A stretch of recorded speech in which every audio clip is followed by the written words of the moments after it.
I wish you guys could have seen when I read the cover page request. A lot of you guys know how much I love Katakuri. So when I saw the cover page request, I was really happy. I was really, really happy. There's something about Cat, man. Something about Cat. And it's funny, he's sharing milk and donuts with puppies and kittens. Just adorable. Some of you are wondering, where was the live reaction? I want to say severely under the weather right now. If my energy isn't as high, if it isn't on 1000 or 1005, that's the reason, right? I'm deciding to power through this to get a review out at least, okay? So without further ado, let's talk about One Piece chapter 1005. I think this chapter somewhat validated some of the things that I mentioned, specifically about Sanji in the video I made earlier this week. But also, guys, if you're here for the first time, make sure to subscribe to the channel for more content like this. Follow me on Twitter at BragoDAce. Follow me on Instagram at BragoD.Ace. Right? So per usual, a lot is going on in this chapter. But the first thing is we go back to Sanji and Black Maria. Now, I thought this stuff would have happened last chapter, but regardless, I'm happy it's happening here. Black Maria is requesting for Sanji to call Nico Robin over because obviously she wants to capture her and, you know, keep her for Kaido so that they can have a way to read the poneglyphs. Last chapter, people were using the fact that Sanji was captured by Black Maria and that specific situation to say that he is trash. He's terrible. He's annoying. Made a video talking about, you know, Sanji's values and things that are important to him. And, you know, for a lot of people, they understand that Sanji doesn't hit women. But for some people, they think that Sanji would benefit at some point, help or hit women to help his friends, right? Oda had an interesting spin in this chapter. And it's along the lines of what we already knew. It's things that I didn't think about, but it makes a lot of sense. Right? And I'll get to it. Again, for One Piece and how Oda does things, for serious moments, there will always be an injection of comedy somewhere, right? It doesn't matter the situation. Comedy will play a part, or just a lighthearted moment will be there to somewhat lighten the mood and to remind you that at the end of the day, this is One Piece, right? So Black Maria is pummeling Sanji, right? To the point that Sanji seems like he's holding out. Like he's not going to say anything about Nico Robin or call her there.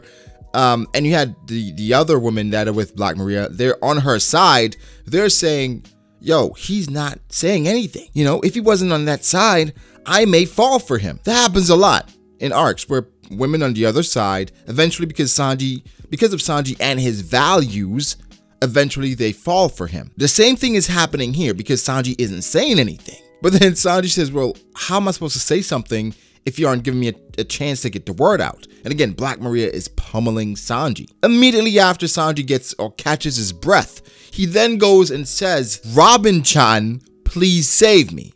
Now it was a bit jarring, right? I was like, Sanji, what are you doing? And then it goes back to last chapter where I thought that woman with the eye was Robin.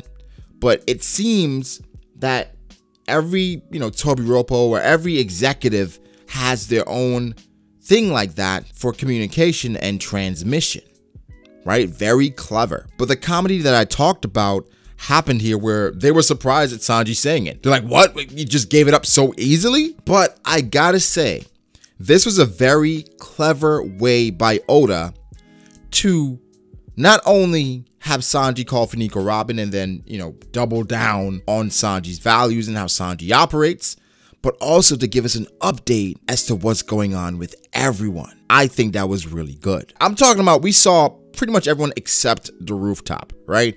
We saw Heat from Kid's Crew was calling Sanji pathetic, Chopper, even Beppo. I think the most surprising thing that I've seen here is that Apu is still alive and kicking. Not only that, he's fighting X-Drake. I'm seriously just astonished as to Apu's unbelievable durability.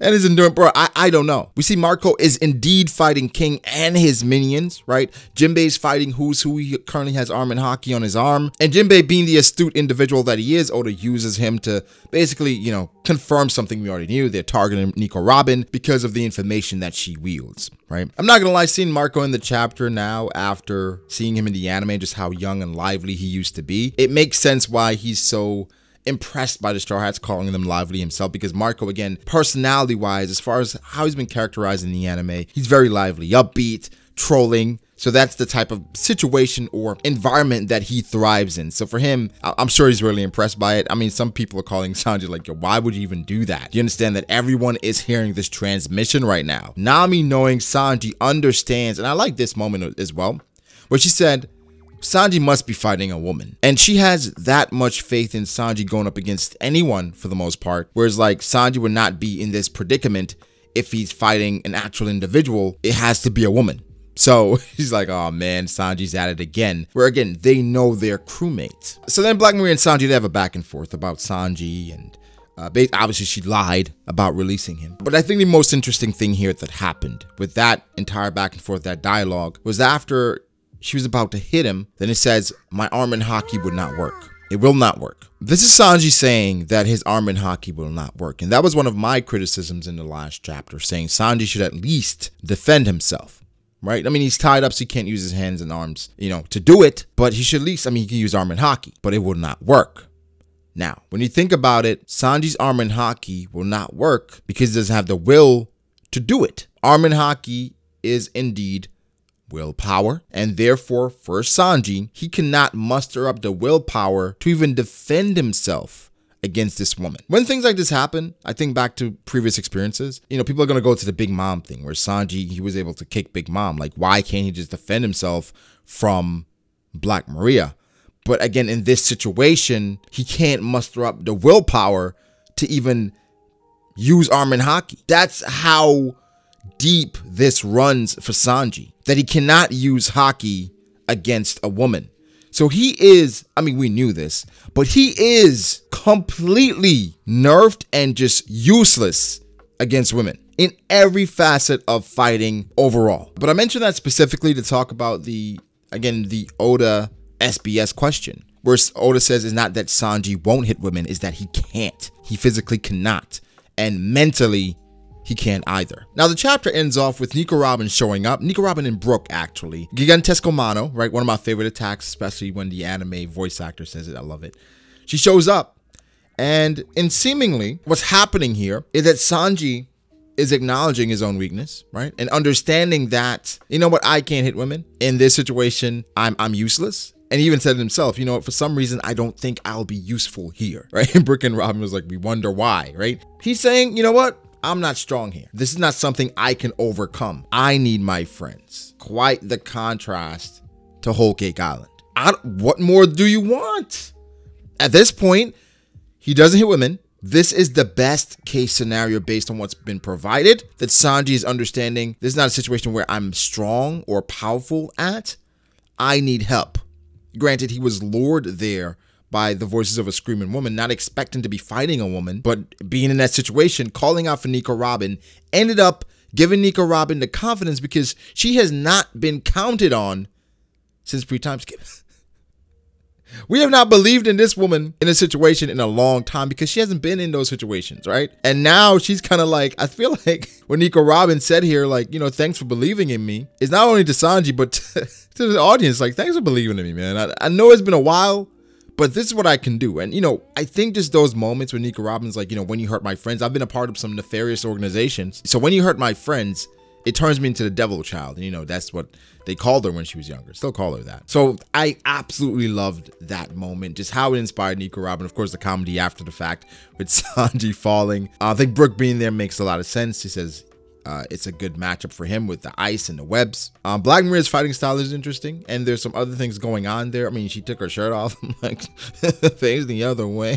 Momonosuke found his way to some titties again. I mean, that guy, that man is a magnet for some titties, man. And Jack has just woken up from his nap. Jack is back, which something that I always talked about with Sanji possibly running into an executive, King, Queen, Jack. We don't see Queen in this chapter, so Marco is not fighting King and Queen anymore. So Queen is out doing something else, and Jack is back. So now we have two individuals that are out there that need somebody to fight them, and we have Sanji available. And I mean, for the most part, I think he could fight either at this point Jack or Queen. Now for Marco, he may occupy King the entire time. Personally, narratively, I don't think that makes much sense other than the matchup in regards to their powers and how it works.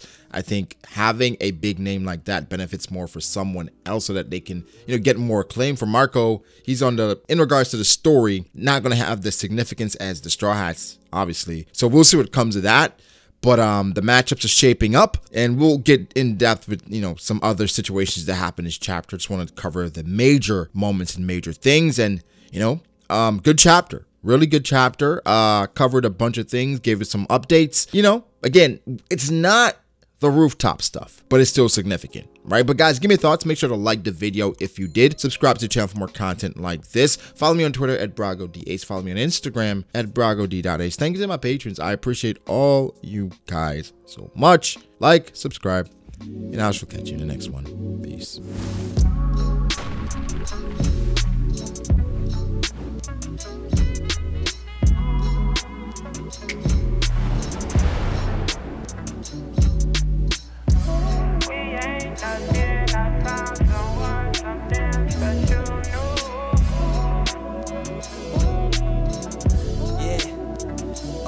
I start doubting me, I felt lost. I rewrite it.